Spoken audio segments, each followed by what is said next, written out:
أعوذ بالله من الشيطان الرجيم. بسم الله الرحمن الرحيم. الحمد لله رب العالمين والعاقبة للمتقين والصلاة والسلام على أشرف الأنبياء والمرسلين وعلى آله وصحبه أجمعين. أما بعد، السلام عليكم ورحمة الله وبركاته. خدا را شکر داد فضل منیفم، حنیفی مذهب دین حنیفم. برای اهل سنت پای بردم، بپوشاندم به سنت نیکو بردم. الحمدلله رب العالمین که مسلمانای دیار ما و اکثر کل مسلمانای عالم پیرو مذهب مهذب حضرت امام اعظم ابو حنیفه رحمه الله هستند. واقعا مذهب در یک جوده نگه داشتن مردم است. مذهب از بیروحگی نجات دادن مردم است. خدا رحمت کنه شاه ولی الله دهلوی شیخ الهند در رساله اقدالجهی تأکید میکند: قال رسول الله صلی الله علیه و سلم اتبعوا سواد الاعظم. میگوید پیغمبر خدا صلی الله علیه و سلم میفرماید که پیروی سواد اعظم، یعنی پیروی اکثر مسلمانان و انبوه مسلمانان را کنید. حدیث ابن ماجه با اسناد حسن روایت کرده است. بعدا حضرت شرح میده که ولما این درست المذاهب الحق الا هذه الاربعه کان اتباعها اتباعا لسواد الاعظم. و چون میگه در میان مذهب‌های حق همه چهار مذهبی بر حق اهل سنت و الجماعه، مذهب حنفی، مذهب مالکی، مذهب شافعی و مذهب حنبلی باقی مانده است. از همین خاطر پیروی نمودن یکی از همین مذاهب پیروی سواد اعظم است، آنچه که پیامبر صلی الله علیه و سلم برای ما تاکید فرموده است. ولی بعضی برادران دعوا میکنند، میگن مگر امام اعظم ابو حنیفه و دیگر ائمه اهل سنت نمیگویند که انا اذا صح الحديث فهو مذهبی، وقتی که حدیثی صحیح باشد آن مذهبی من است. بله، حقیقتا امام اعظم ابو حنیفه، امام شافعی، از امام مالک، از امام احمد ابن حنبل همه سخن آمده است. روایت درست است که گفتند اذا صح الحديث فهو مذهبی، وقتی حدیثی صحیح باشد این مذهبی من است. اما معنی سخن نفهمیده و از پیش خود به زعم خود سخن گفتن، این کمالی بیعقلی و نشانه جهالت حساب میخورد. ببینه از پیش خود حدیث چگونه ما میتونیم تفسیر کنیم. برای تفسیر همین قول ائمه اذا صح الحديث فهو مذهبی، خدا رحمتش کنه، امام سبکی یک رساله نوشته است، یک کتاب خاصه نوشته است با نام قول الامام المطلبی اذا صح الحديث فهو مذهبی. اگر ما ذره عقل فراست داشته باشیم، قبل از اون که سخنی را بگوییم یک جستجوها کنیم، یک چی را ببینیم آیا همین سخن ما اصل دارد ندارد، در یک جهالت نمیغلطیم. حضرت تاکید میفرماید که اصلا این نشانه بزرگی و نشانه مرتبه و منیش بلندی ائمه اربعه است که مقصد که در شأن اونایی سخن گفته می شود. که مقصد حضرت ها میگن که در مذهب ما همه حدیثی صحیح هست. همون چیزایی که ما میگیم سرچشمه از احادیث صحیحه میگیریم. و دیگر اینکه در این سخن مخاطب مجتهدین قرار دارن. هر آدم قد کوچه نه، شخصی قرار دادن که به حد اجتهاد رسیدن. امام نووی رحمه الله تعالی در شرح مهذبش تأکید میکند، وقتی که شرح میته همین قول ائمه را که اذا صح الحديث فهو مذهبی، میفرماید لیس معناه ان كل احد رأى حديثا صحيحا عمل به. این معناش این نیست که هر کسی اگر یک حدیث صحیح را ببینه حتما به او عمل کنه. زیرا حسن حدیثایی که اسنادش صحیح است، بله حکمش منسوخ است.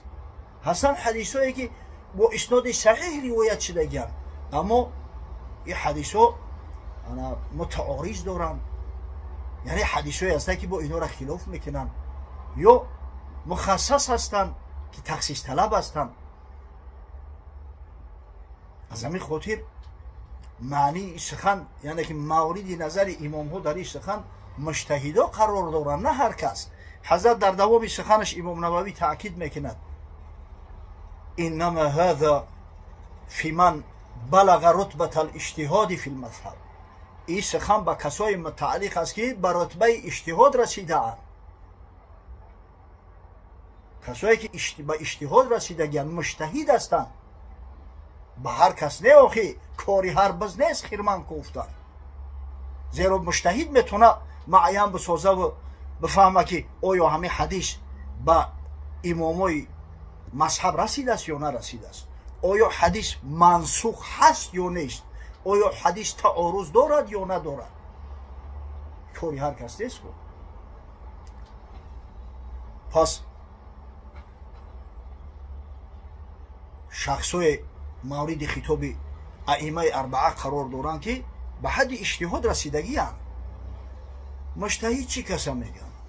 مجتهد در شریعت به شخص گفته می شود که 6 شرط در او موجود باشد.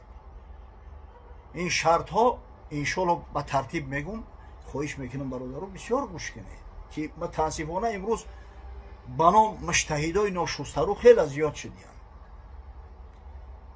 شرط اول معرفت قرآن، یعنی به شخص مجتهد گفته می شود که قرآن از حفظ داند، یا لا اقل هم 500 آیه احکام قرآن با ترجمه و تفسیر، با اسباب نزول هر آیت، با دانستن آیات ناسخ و منسوخ همیشگی در ذهن داشته باشد. شرط دوم معرفت حدیث، یعنی احادیث پیامبر صلی الله علیه و سلم، احادیث احکام سندن و متنن از حفظ داند. همچنین رجال حدیث، همو رشته راویایی که میآید هر کدامش از نقطه نظر جرح تعدیل عمیق بدونه، ترجمه شون خوب بدونه، از نازکی های علم حدیث، از مصطلح الحدیث آگاه و بخبر باشد. شرط سوم معرفت اجماع، یعنی اجماع مسلمانان، طبقات آن، خصوصیات آن براش آشکار باشد تا خدای نکرده یگان فتوایی ندهد که خرق اجماع مسلمانان را میکرده باشد. خب شرط چهارم معرفت اصول فقه، یک علمی است به نام اصول فقه که موضوع بحثش استنباط احکام با استفاده از ادله شرعی، استنباط حکم های فرض و واجب و سنت مستحب، حلال حرام و مباح امثال این، با استفاده از ادله شرعی، از کتاب، از حدیث، از اجماع امت، از قیاس مجتهدین، از استحسان و استصحاب و امثال اینا، یعنی از اصول، از علم اصول فقه با خبر و آگاه باشد، کامل داند. شرط پنجم اجتهاد معرفت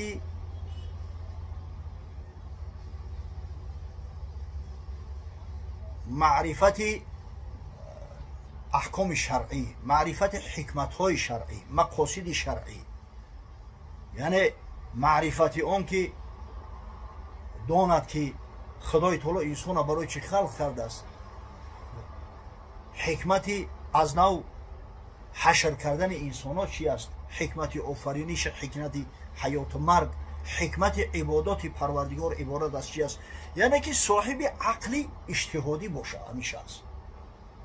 و نهایت شرط ششم معرفت زبان عربی، یعنی مجتهد زبان عربی را کامل با علم صرف و نحوش، با نازکی های علوم معانی، فصاحت، بلاغت، بیان از خود داند، یعنی علم کامل داشته باشد از برای خدا. بعد فهمیدن همین شرط‌ها آیا کسی جرأت میکنه که بگه من مجتهد هستم؟ همین که شرط‌های مشکل وجود داره که ببینه عصرها شد که در آسیای میانه و در بسیاری ممالک اسلامی هیچ مجتهد پا به عرصه هستی نگذاشته است. یک شاگرد یک بحث در پیشم گذاشت، در تلفن ضبط بوده است، بحث یک عالم حنفی با یک نفر از همین کسایی که دعوای اجتهاد میکنن، از کسایی که تقلید مذهبی را بدعت حرام میدونن، باز یک شبکه هم داشته است برای گمراه کردن جوانان. این عالم حنفی از او سوال میکنه که برادر آخه مردم به قرآن و حدیث دعوت میکنی، آیا خودت همین قرآن را میفهمی، آگاهی داری؟ گفت بله به قدر کفایه میدونم. این عالم حنفی از او سوال کرد که همین کلمه الحمد، کلمه یکمی سوره فاتحه، همین اسم است یا فعل؟ گفت فعل. به خدا قسم همه چیز وجود داره، یگان گپی ساخته و گفته نیست. این عقل فراست، این دانش. با به همین فراست مردم دعوت میکنن که مذهب برای ما چی لازم است؟ ما باید خود همو احکام از قرآن از سنه در بیابیم.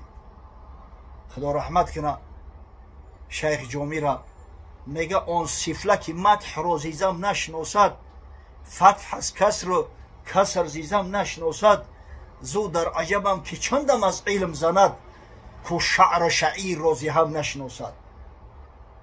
ای خانوابود بین شعر و بین شعیر فرق گذاشته نمیتونه. شعر مو، شعیر جو، بین همیو فقط فرق گذاشته نمیتونه. ایچ خیل از علم گپ میزنه و دعوا میکنه. چجایی بنام مجتهدای ناشسته رو که اصلا سواد کافی ندارن؟ در تاریخ شخصیت های گذشته است که بسیار شهرت داشتن، معروف و مشهور بودن، اما از بس که مجتهد نبودن، خداوند براشون همه علم اجتهادی را کامل فراهم نآورده بود.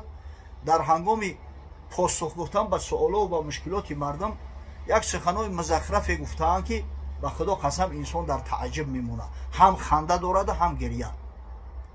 خدا رحمت کنه ابوالفرج ابن الجوزی عالم شهیر اسلامی را در تلبیس ابلیس از فقیه ابوبکر ابهری روایت میکند که باره در مجلس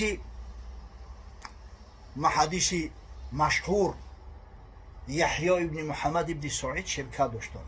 میگه یک شخص نزدش آمد، سوالش کرد که حضرت مرغ در داخل چاه افتید و مرد، حکم آب چاه چی میشود؟ میگه ابن سعید گفت وای بر تو، چگونه مرغ در داخل چاه افتاد؟ او شخص گفت که سر چاه باز بود، مرغ پرید، نخواست درون چاه غلطید و مرد. گفت آخه بیمار داشته که سر چاه محکم کنه تا اینکه مرغ در چاه نزنه. ابوبکر ابهری میگه وقت عاجزی شدیدم که مسائل فقهی را سر حساب نمیروه، همون شخص به گوشه او ایستم، میگه دعوت کردم، گفتم که به سوالش پاسخ گفتم که حضرت غم نته، جوابش نمیخیر میشود. سبحان الله. در همون تلبیس ابلیس ابوالفرج ابن الجوزی با اسناد از ابراهیم حربی روایت میکند که باره در حلقه درسی علی ابن داوود ظاهری شرکت داشت و میگه صدها شاگرد نشسته بودن. نخواست میگه یک زن وارد شد و سوال کرد، میگه از علی ابن داوود که حضرت من سوگند خوردم که اگر خانیس شوم، اگر کار انجام ندادم، ایزار ما صدقه میکنم، ولی حکم چی هست که خانیس شدم؟ علی ابن داوود سوالش کرد، گفت ایزار تا چند دیرم خریده ای؟ گفت 22 دیرم. گفت برای 22 روز روزه بگی عزیمت ساخت میشود. وقتی میگه زن خارج شد، علی ابن داوود بعد در سرش قبید که آه غلط نه والله، گفت خود در سر غلط کردم. امرناها به کفارت زهار، میگه امر به کفارت زهارش کردیم. سبحان الله. جواب یکم بسیار جاهلانه، بسیار خنده آمیز، بسیار مسخره آمیز. جواب دیگه با از جواب یکم در جاهلانه تر. و خدا رحمت کنه ابن الجوزی را و تاکید میکند، میگه فندرو الی هاتین الفضیحتین شما نظر کنه میگه به این شرمندگی، فضیحت الجهل و فضیحت ادعای الفتوا، یکیش شرمندگی جهالت نادانی، دویم شرمندگی یعنی دعوای فتوا که علم کافی ندارد، ملکه کافی ندارد، دعوای فتوا میکنند. سبحان الله. از برای خدای ببینه که به هر کس خدای تعالی میسر نمیگرداند فتوا گفتن، مسائل شرعی را عمیق درک کردن. یعنی که همون اذا صح الحدیث فهو مذهبی، مخاطب در این سخن مجتهدا قرار دارند، نه همه مردم، به هر کس میسر نمیشود. خودی همون محدثای معروف و مشهور، محدثایی که انصاف دارند، همین را تصدیق میکنند. باری در یکی از مجالس حضرت سلیمان اعمش، یکی از راویای بخاری و مسلم، یکی از محدثای بزرگ عصر خود، میگه شرکت داشت، یک سوال در بین مطرح شد که مردم از پاسخ گفتنش عاجز موندن و حضرت امام اعظم ابو حنیفه رحمه الله جواب همون سوال گفت. سلیمان اعمش به حضرت امام مراجعت کرد که یا ابو حنیفه من عین اخذته، ای ابو حنیفه گفته ایگه پایک جو گرفتی؟ حضرت امام اعظم ابو حنیفه گفت من ایرا از حدیثی که تو روایت کرده ای از فلان و از فلان و از فلان، تو با پیامبر صلی الله علیه و سلم مرفوعا روایتش کرده ای، با استناد از همون حدیث من این سخن گفتم. میگه سلیمان اعمش به وجد اومد، گفت انتم یا معشر الفقهاء الاطباء و نحن سیادیله، شما گفته گروه فقها شما طبیب هستی، دردی مردم شما درمان میکنه، در صورتی که ما فقط داروساز هستیم، ما مواد برای شما آماده میکنیم، اما ریسپت شما معین میکنیم، اما طبابت هر یک بیمار شما معین میکنه. باید انسان انصاف داشته باشد، عقل فراست داشته باشد. پیش از اون که سخنی را میگه یک کمی اندیشه کنه، به همون اندازه دهنش گپ زنه. به خدا قسم من به کسی غرض شخصی ندارم، به هیچ عالم غرض شخصی ندارم، اما یک چی مسلم است، یقین میدونم که هر کسی که مردم به ترک مذهب دعوت میکند، هر کسی که تقلید شرعی را بدعت و حرام و نمیدونم سخنهای مزخرف نسبتش میگوید، این شخص یا فتنگر است یا جاهل نادان و یا هر دو، یعنی فتنگر جاهل نادان، از همین خالی نیست. از برای خدا تقلید مذهب این شب و روزا واجب است. خدا رحمت کنه شاه ولی الله دهلوی را در رساله معروف کش الانصاف فی اسباب الاختلاف تأکید میکند که انسان جاهل فی بلاد الهند و لیس هناک عالم شافعی ولا مالکی ولا حنبلی ولا کتاب من کتب هذه المذاهب یجب علیه ان یقلد مذهب ابی حنیفه رحمه الله و یحرم علیه ان یخرج من مذهبه.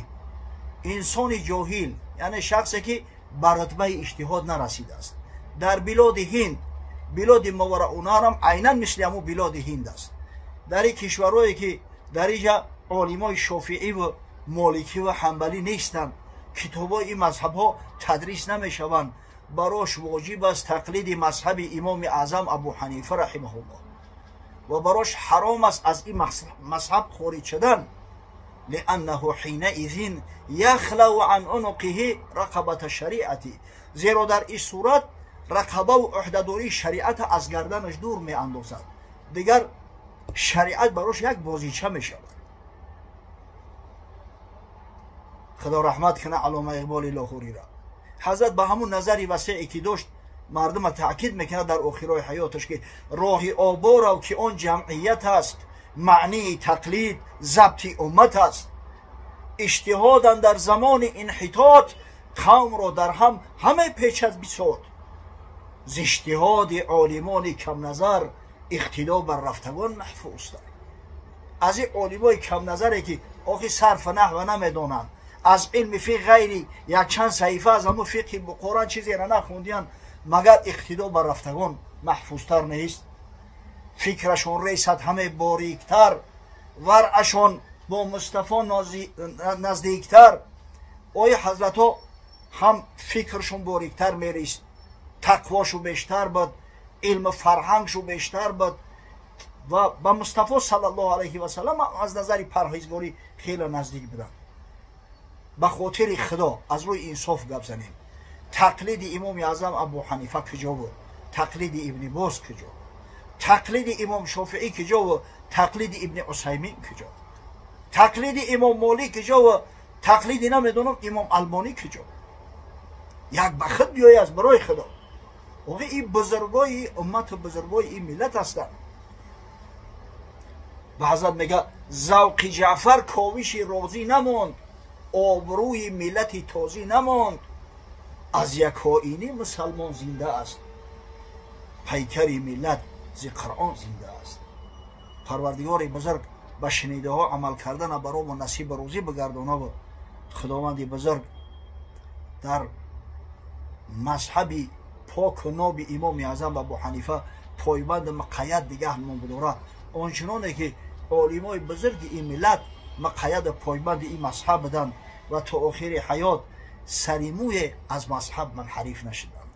و آخر دعوانا ان الحمد لله رب العالمین.